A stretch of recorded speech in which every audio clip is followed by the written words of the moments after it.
ക്രിസ്തീയ സമൂഹത്തെ കഴിഞ്ഞ കുറേ നാളുകളായി ഇന്ത്യയിലെ ഫാഷിസ്റ്റ് ഭരണകൂടം പറ്റിച്ചുകൊണ്ടേയിരിക്കുകയാണ്.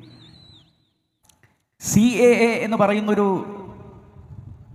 നിയമം കൊണ്ടുവന്നപ്പോൾ ക്രിസ്തീയ സമൂഹത്തോട് പറഞ്ഞു, ഇത് നിങ്ങളെ ബാധിക്കുന്നില്ല, മുസ്ലിങ്ങളെ മാത്രം ബാധിക്കുന്ന വിഷയമാണ്. അവർക്ക് മാത്രം പൗരത്വം കൊടുക്കുന്നില്ല, ക്രിസ്തീയ സമൂഹത്തിനും ഞങ്ങൾ പൗരത്വം കൊടുക്കും എന്ന്. അപ്പോൾ അവര് BJP പറയുന്നത് ശരിയാണ് എന്ന് ധരിക്കും എന്നാണ് അവർ കരുതിയത്. അത് കഴിഞ്ഞ് ഇപ്പോൾ വഖഫ് ഭേദഗതി ബിൽ വന്നപ്പോഴും പറഞ്ഞു, ഇത് മുനമ്പത്തുള്ള ക്രിസ്തീയ സമൂഹത്തെ അവിടെ നിന്നും കുടിയൊഴിപ്പിക്കാതിരിക്കാൻ വേണ്ടിയിട്ടുള്ളതാണ് എന്ന്. പാർലമെന്റിന്റെ അകത്ത് നമ്മൾ കേട്ട പ്രസംഗങ്ങൾ, BJPയുടെ പ്രസംഗങ്ങൾ മുഴുവൻ ക്രിസ്തീയ സമൂഹത്തിനോടൊപ്പം ഞങ്ങളുണ്ട്, നിങ്ങളുടെ വലിയ ശത്രുക്കൾ മുസ്ലിങ്ങളാണ് എന്നുള്ള രീതിയിലുള്ള പ്രസംഗങ്ങളായിരുന്നു.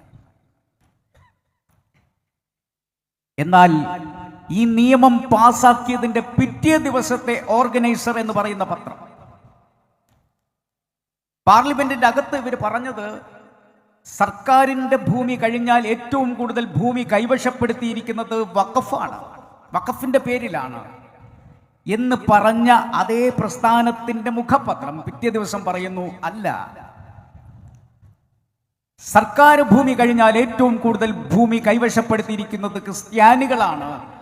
72 കോടി ഹെക്ടർ ഭൂമി അവർ കൈവശപ്പെടുത്തിയിട്ടുണ്ട് എന്ന് ഓർഗനൈസറിൽ വെണ്ടക്ക അക്ഷരത്തിൽ വന്നു.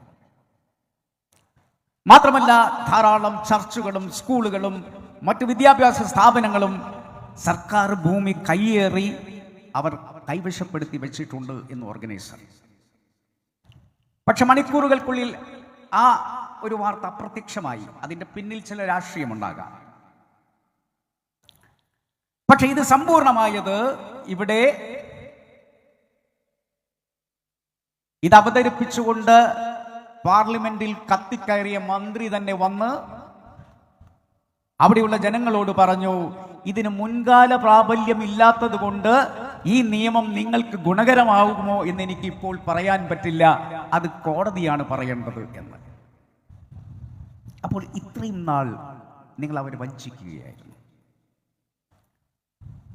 മാത്രമല്ല, ന്യൂഡൽഹിയിലെ കേന്ദ്ര പോലീസ് അവിടെ ഓശാന പെരുന്നാളുമായി ബന്ധപ്പെട്ടിട്ടുള്ള കുരിശു യാത്ര തടഞ്ഞുകൊണ്ട് ക്രിസ്തീയ സമൂഹത്തിനെതിരെ അവരുടെ ആയുധത്തിന് മൂർച്ച കൂട്ടി തുടങ്ങിയിരിക്കുന്നു.